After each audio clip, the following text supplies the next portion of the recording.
Mes frères, mes frères, on est ensemble dans cette histoire. Comment ça se passe chez vous? Ça va aller. Bonjour à tous, Zach Mwekassa, fondateur de Mwekassance. Un réel plaisir, merci à tous les nouveaux, c'est votre première fois.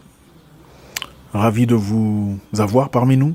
Ne partez pas, restez. Je suis sûr qu'à la fin, vous en sortirez inspiré. Merci encore pour le soutien, merci pour les messages, merci dans ce combat. Vous savez, aujourd'hui, je réfléchissais, c'est bizarre.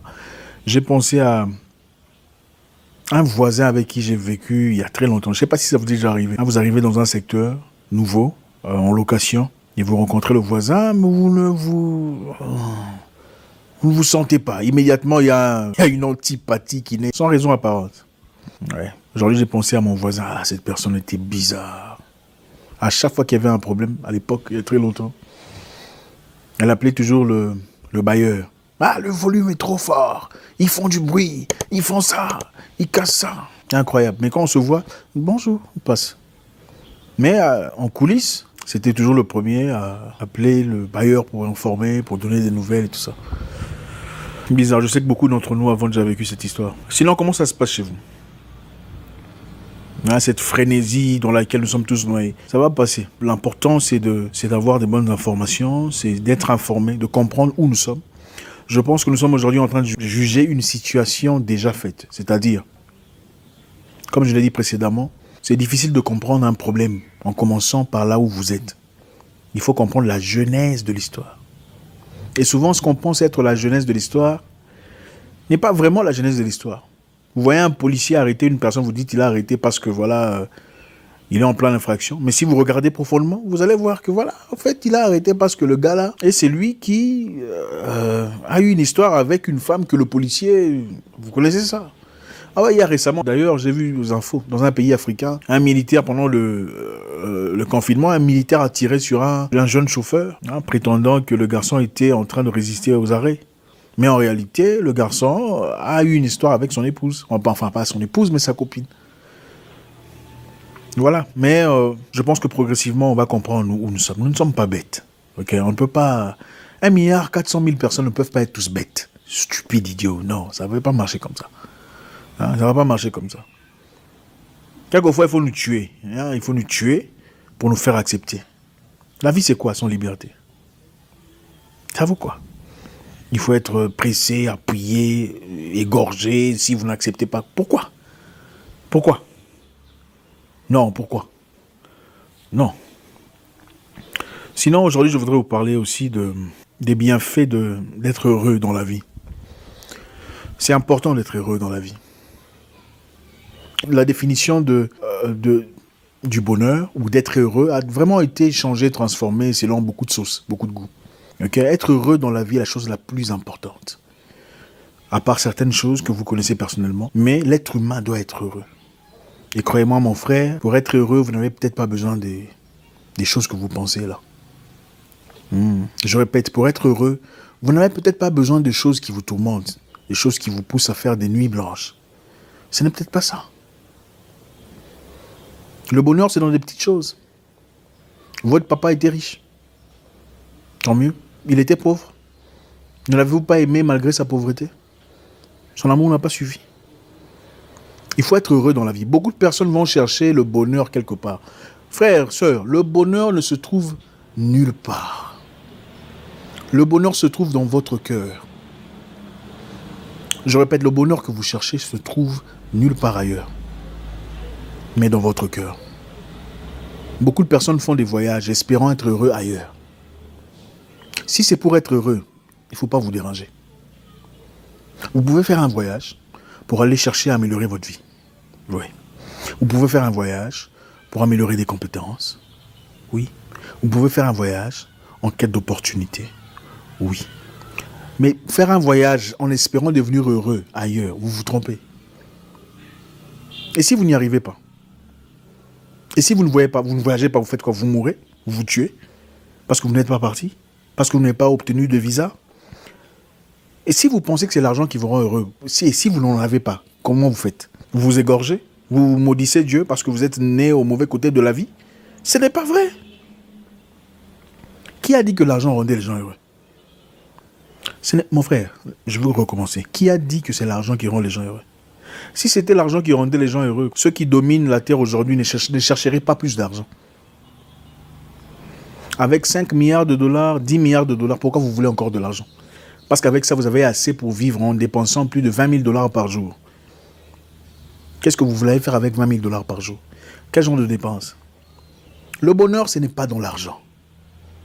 Si le bonheur était dans l'argent, les dictateurs ne voudraient pas rester dictateurs pour toujours.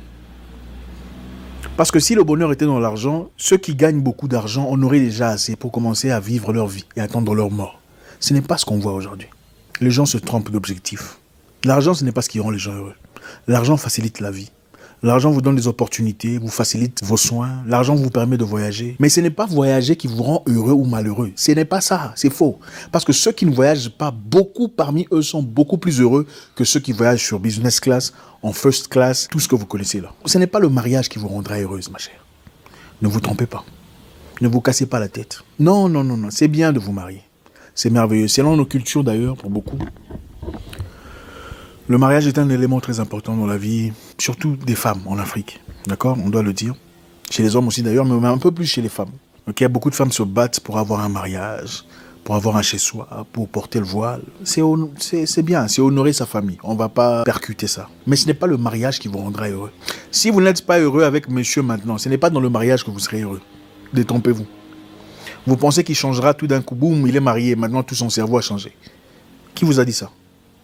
La pire de choses que vous puissiez faire, c'est de penser devenir heureux à côté de quelqu'un. Ce n'est pas ça, ce n'est pas comme ça que ça se passe. Vous devenez heureux en étant d'abord heureux avec vous-même. Quand vous êtes heureux avec vous-même, à partir du moment où vous rencontrez une personne qui commence à déraper, immédiatement votre système de défense vous dit ça, ce n'est pas les raisons pour lesquelles je suis venu ici. Vous n'avez pas le temps à perdre dans des bêtises. Vous n'avez pas le temps à perdre dans des ajustements qui n'ont aucune importance. Vous n'avez pas de temps à perdre à tolérer n'importe quoi. Parce que vous êtes déjà heureux avec vous-même. Vous n'avez pas besoin d'une personne pour être heureux. Vous avez peut-être besoin d'une personne pour vous conseiller. Vous avez besoin d'une personne pour vous soutenir, pour vous comprendre. Un ami, okay? Une personne vers qui vous pouvez vous tourner. Une personne qui peut vous soutenir dans vos idées, dans vos pensées. Une personne qui peut peut-être vous corriger pendant que vous dérapez un peu. Mais le tout dans votre course à vous. Vous êtes heureux, vous rencontrez une personne déjà heureuse, vous vivez une vie heureuse ensemble. Si vous apportez vos vides émotionnels, espérant trouver une personne qui va remplir ce vide, vous serez toujours vide. Parce qu'à partir du moment où il fera des erreurs, parce que les erreurs arriveront, vous chercherez quelqu'un d'autre compatible pour combler l'erreur. Ce ne sont pas les gens qui ne sont pas compatibles. C'est vous qui êtes incomplet ou plate. Non, ce ne sont pas les gens qui sont incompatibles. Malheureusement, l'être humain, défensivement, n'aime pas se remettre en question. C'est la nature de l'humain. L'être humain n'aime pas se remettre en question. Pour lui, c'est toujours la faute des autres. Ah, c'est lui qui a été méchant. C'est elle qui a été comme ça. C'est une sorcière. Ce n'est jamais lui. Cherchons d'abord à être heureux. Votre activité vous cause de peine, de douleur, aucune croissance émotionnelle. Il est peut-être temps d'arrêter de chercher autre chose. Non, vous n'êtes pas obligé de faire ce que vous faites pour faire plaisir à votre père, pour faire plaisir à votre mère ou pour qui que ce soit. Ils ont déjà vécu leur vie. Ils ont déjà fait ce qu'ils avaient à faire. C'est votre vie, vous ne la partagez avec personne. Même quand vous mourrez, vous ne partez pas avec votre mari ou votre femme ou votre frère, encore moins votre mère. Il y a des raisons précises pour lesquelles vous existez. Et vous ne pouvez pas mourir parce que voilà, je suis en train de vivre pour quelqu'un, sinon je... Absolument pas. Cherchons à être heureux. Si l'activité vous dépouille de tout ce que vous avez comme substance existentielle, il est peut-être temps de jeter ça et de flasher ça, comme des déjections. Si les études que vous faites ne vous remplissent pas, ne vous aident pas à vous épanouir, en effet, vous asphyxiez de votre oxygène vital, il est peut-être temps de revoir. Regardez, tout le monde ne sera pas milliardaire en francs CFA ou millionnaire en dollars. Non, je suis désolé, c'est ça la vérité. Et tout le monde ne se mariera pas. C'est ça la vérité que beaucoup de gens essaient d'éviter. Même statistiquement parlant, il y a moins d'hommes sur Terre que les femmes. Tout le monde ne se mariera pas. Est-ce la raison pour laquelle vous serez malheureux toute votre vie? Jésus ne s'est pas marié? Était-il malheureux? Il avait une mission? Mais attendez, qui encore ne s'est pas marié? Beaucoup ne sont pas mariés. Pour ceux qui aiment la religion. Quelle est votre mission sur Terre? À part le mariage, à part l'argent, quelle est votre mission sur Terre? À part les influences qu'on a reçues, qu'on a acceptées de ce qui nous entoure. Mais quelle est votre propre raison d'existence? Qu'est-ce qui vous rend heureux? N'êtes-vous pas malheureux peut-être parce que vous essayez d'être comme Georges, avoir une maison comme Mélissa, un mari qui travaille à la banque comme Tatiana? N'êtes-vous peut-être pas malheureux parce que vous n'avez pas des photos pétillantes sur Instagram comme Josepha? N'êtes-vous peut-être pas malheureux parce que vous essayez de devenir ce que vous n'êtes pas? Des raisons pour lesquelles vous n'avez pas été créé au départ. Retrouvons nos identités. Quelle est ton identité? Qui es-tu? Qu'est-ce que tu aimes faire? Non, tu ne seras pas nécessairement bureaucrate. Non, peut-être que toi, tu es artiste. C'est là où repose ton cœur. Il n'y a peut-être pas moyen de faire de l'argent aujourd'hui. C'est peut-être parce que vous n'avez pas ouvert vos yeux correctement. Il y a des moyens de vivre de ce dont on aime. Il faut y réfléchir. S'il n'y a pas de moyens, il faut créer des techniques. Il ne s'agit pas d'être nécessairement productif. Il faut être productif en étant heureux. C'est ça la vraie productivité. Il ne s'agit pas de passer de nuits blanches pour devenir malheureux. C'est tout fait de sa propre vie. Il s'agit d'être heureux. Il est temps pour nous tous de réfléchir. Et je pense que ce confinement, autant ça nous gêne, il y a aussi beaucoup de temps, beaucoup d'opportunités pour revoir, pour réétudier, pour réinitialiser le système. Vous savez, les Chinois, à leur retour, le premier jour, il y a eu 500 demandes de divorce. 500. Les gens ont réalisé qu'ils n'étaient pas compatibles. Que ce moment-ci vous fasse réfléchir. Je ne vous demande pas d'aller divorcer. Je vous demande de nourrir votre cœur de ce que votre cœur désire. On ne vit pas pour exister, mes frères. On vit pour vivre, c'est-à-dire pour laisser une histoire. Quand vous mourrez, il ne faut pas dire « Ah, si j'étais encore sur terre, j'aurais dû faire ça. » Non, il faut mourir avec des souvenirs. Ah, en tout cas, je me souviens quand j'ai fait ça. Non, c'était... Ah, ce truc-là. Faites des erreurs. Du moment que ça ne vous tue pas, faites vos erreurs. Faites-les. Vous avez peur de quoi? C'est la seule façon de grandir. Merci encore une fois.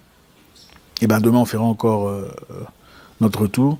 J'espère qu'on pourra discuter sur des éléments géopolitiques, historiques, dans le but de nous grandir, comme on a mentionné plus tôt. Un réel plaisir, faites-nous savoir si vous avez aimé la vidéo. Si vous n'avez pas aimé ce qui a été dit, faites-nous savoir, le tout dans le respect comme d'habitude. Mettez un commentaire. Si vous êtes nouveau, soyez le bienvenu encore une fois. Vous savez quoi faire. J'espère vous parler encore très bientôt dans une nouvelle vidéo. Mon nom est Zach Mouikassa, le guerrier noir. Votre frère. Oh, le bruit là. Ils ont tué mon truc là. Oh.